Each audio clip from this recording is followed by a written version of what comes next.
CLP సమావేశంలో CM Revanth serious అయ్యారు. Party line దాటితే ఊరుకునేది లేదని సొంత పార్టీ నేతలకు సీఎం హెచ్చరించారు. పార్టీకి ఇబ్బంది కలిగిస్తే నేతలే ఇబ్బందులు ఎదుర్కొంటారన్న సీఎం రేవంత్ రెడ్డి పార్టీకి వ్యతిరేకంగా మాట్లాడితే లాభం కంటే నష్టమే ఎక్కువ జరుగుతుందని చెప్పారు. మంత్రివర్గ విస్తరణపై అధిష్టానం నిర్ణయమే ఫైనల్ అని రేవంత్ రెడ్డి తేల్చి చెప్పారు. మంత్రివర్గ విస్తరణపై ఎవరేం మాట్లాడినా ఉపయోగం లేదని క్లారిటీ ఇచ్చారు.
సిఎల్పి సమావేశంలో సీఎం రేవంత్ సీరియస్ అయ్యారు. పార్టీ లైన్ దాటితే ఊరుకునేది లేదని సొంత పార్టీ నేతలకే సీఎం హెచ్చరించారు.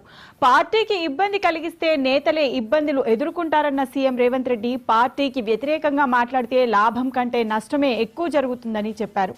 మంత్రివర్గ విస్తరణపై అధిష్టానం నిర్ణయమే ఫైనల్ అని రేవంత్ తేల్చి చెప్పారు. మంత్రివర్గ విస్తరణపై ఎవరేం మాట్లాడినా ఉపయోగం లేదని క్లారిటీ ఇచ్చారు రేవంత్ రెడ్డి.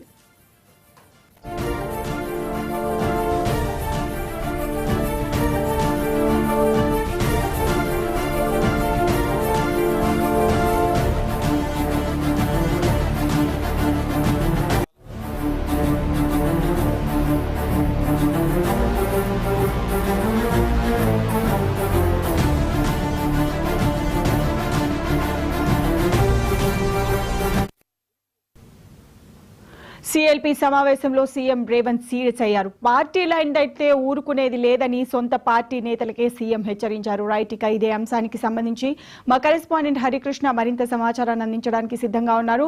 హరికృష్ణ, చెప్పండి, సీఎం రేవంత్ రెడ్డి పార్టీకి ఇబ్బంది కలిగిస్తే నేతలే ఇబ్బందులు ఎదుర్కొంటారని సీఎం రేవంత్ రెడ్డి అయితే అన్నారు. పార్టీకి వ్యతిరేకంగా ఎవరైనా మాట్లాడితే లాభం కంటే నష్టమే ఎక్కువ జరుగుతుందని కూడా చెప్పారు మంత్రివర్గ విస్తరణపై. సో దీనిపై డీటెయిల్స్ ఎలా ఉన్నాయి?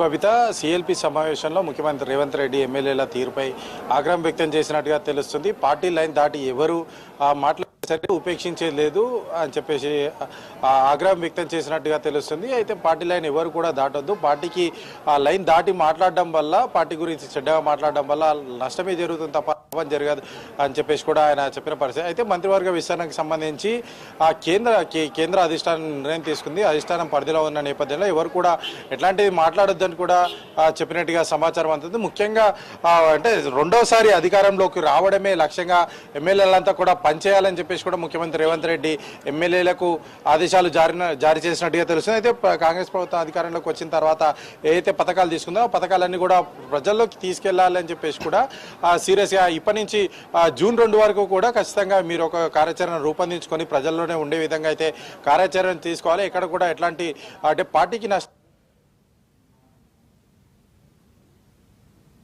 సంబంధించి మంత్రివర్గ విస్తరణకు సంబంధించి ఇప్పటికే కొంతమంది ఎమ్మెల్యేలు ఖచ్చితంగా నాకు ఇవ్వాలంటూ కూడా మాట్లాడిన పరిస్థితి అయితే ఉన్న నేపథ్యంలో వారిపైన కూడా ఆగ్రహం వ్యక్తం చేసినట్టుగా తెలుస్తుంది.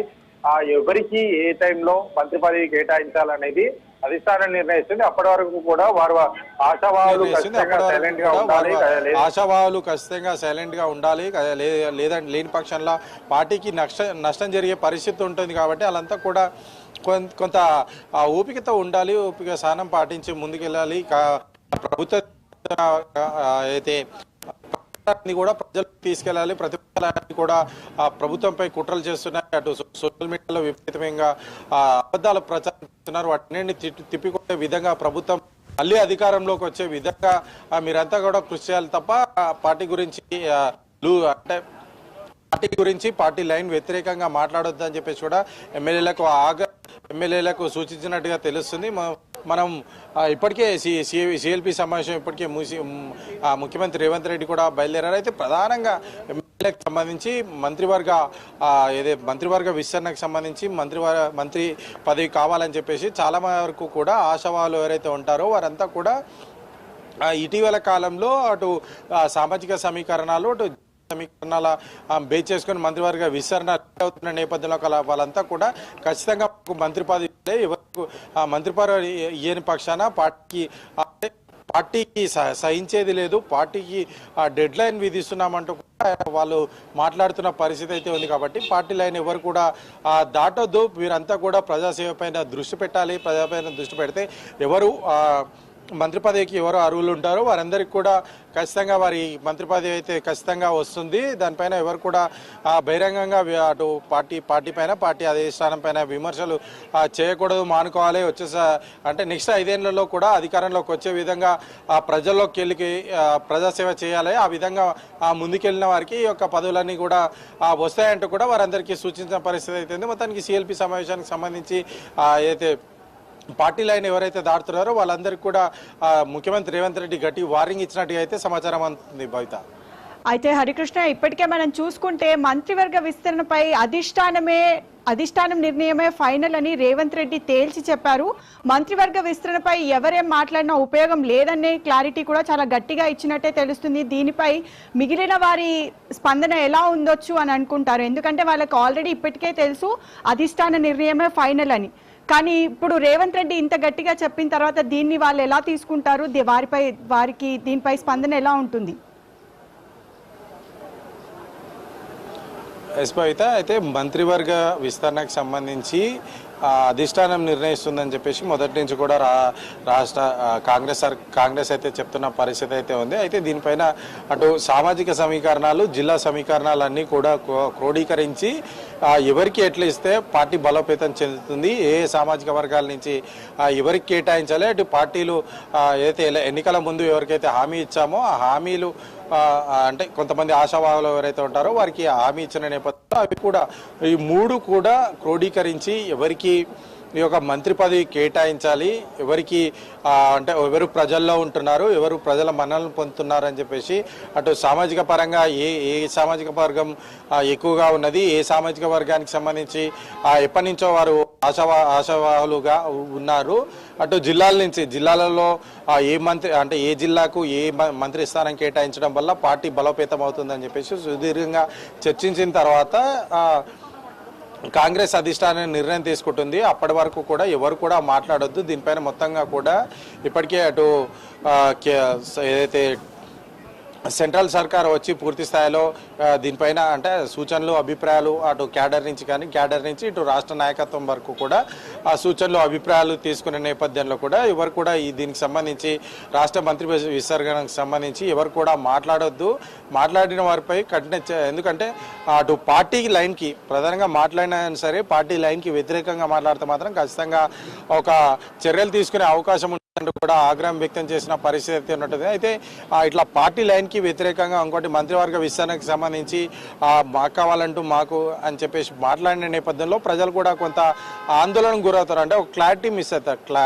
అటు క్యాడర్కి సంబంధించి కూడా కొంత క్లారిటీ మిస్ అవుతున్న పరిస్థితి ఉంటుంది. కాబట్టి ఎవరు కూడా అట్లా మాట్లాడొద్దు. మాట్లాడిన వారిపైన ఖచ్చితంగా క్రమశిక్షణ చర్యలు ఉంటాయని చెప్పేసి కూడా ఆగ్రహం వ్యక్తం చేసిన పరిస్థితి ఉన్నట్టుగా అయితే సమాచారం అందుతుంది. ఈ మేరకు ఎమ్మెల్యేలంతా కూడా ప్రజాసేవలో నిమగ్నమై జూన్ 2 వరకు కూడా వారి యొక్క షెడ్యూల్ని ఖరారు చేసుకోవాలి. ముఖ్యమంత్రి రేవంత్ రెడ్డి కూడా మే 1 నుంచి కూడా జూన్ 2 వరకు కూడా ఈ యొక్క షెడ్యూల్ని ప్రజాసేవల్లో అంటే ప్రజల్లో ఎక్కువ గ్రౌండ్ లెవెల్లో వెళ్లేందుకు షెడ్యూల్ ఖరారు చేసుకుంటాను. ఆ విధంగా ఎమ్మెల్యేలంతా కూడా ప్రభుత్వం తీసుకున్న పథకాలన్నీ కూడా ప్రజల్లోకి తీసుకెళ్లి నెక్స్ట్ 5 ఏళ్ళు కూడా అధికారంలోకి వచ్చే విధంగా ప్రణాళికలు సిద్ధం చేసుకుని ముందుకెళ్లాలి. ఆ విధంగా అట్లాంటి వారికే భవిష్యత్తు ఉంటుందంటూ కూడా ముఖ్యమంత్రి రేవంత్ రెడ్డి అయితే సూచన జరిగింది. మరి దీనిపైన ముఖ్యమంత్రి రేవంత్ రెడ్డి ఆగ్రహం పట్ల ఎవరైతే ఆశావాళ్ళు ఉంటారో ఆ ఆశావాళ్ళంతా కూడా మరి కాసేపట్లో సిఎల్పి సమావేశం అయితే ముగుస్తుంది. మరి ఆశావాళ్ళు దీన్ని ఎట్లా తీసుకుంటారు, ప్రజల్లోకి వెళ్ళినప్పుడు ఎట్లా మాట్లాడితే ఎట్లా స్పందిస్తారు అనేది